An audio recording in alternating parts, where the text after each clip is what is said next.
বাংলাদেশ জাতীয়তাবাদী দলের পক্ষে আমার নেতা তারেক রহমান বাংলাদেশের গণমানুষের জন্য 31 দফা দিয়েছেন। এই 31 দফা ইনশাল্লাহ আমরা বাস্তবায়িত করব। প্রত্যেকটি দফা আমরা এদেশের মানুষের জন্য কার্যকর করব। আগামী দিনে আমাদের নেতা তারেক রহমান মালয়েশিয়ার মাহাথির মোহাম্মদের মতো নেতা হয়ে এদেশে ফিরে আসবেন। আমরা তার জন্য অধীর আগ্রহে অপেক্ষা করছি। ইনশাল্লাহ খুব সহসা নির্বাচন হবে। আমি ডক্টর ইউনূস সাহেবকে অনুরোধ জানাবো, আপনি আন্তর্জাতিক খ্যাতি সম্পন্ন মানুষ, আপনাকে আমরা পছন্দ করি। আপনি আপনার মান ইজ্জত নিয়ে তারেক জিয়ার সাথে যে আলোচনা করে এসেছেন মধ্য ফেব্রুয়ারির মধ্যে আপনি নির্বাচন অনুষ্ঠান করবেন।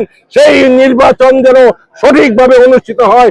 দেশের আইন শৃঙ্খলা পরিস্থিতি এখন একটা সুন্দর পরিবেশ সৃষ্টি হয়েছে, প্রশাসনিক কর্মকাণ্ড সুন্দরভাবে চলছে। আমাদের দেশপ্রেমিক সেনাবাহিনী এই নির্বাচনে পূর্ণাঙ্গ সহযোগিতা দেবে বলে জানিয়েছে। সুতরাং এই 31 দফা বাস্তবায়নের লক্ষ্যে বাংলাদেশ জাতীয়তাবাদী দলের পক্ষে আমি কিশোরগঞ্জের ধানের শীষের আগামী প্রার্থী হিসাবে এই ঘোষণা দিচ্ছি যে এই 33 দফার বাস্তবায়ন অক্ষরে অক্ষরে হবে। প্রতিটি দফা আমি আমার নিজের হাতে আমার নেতার নির্দেশে আমি বাস্তবায়ন করবো।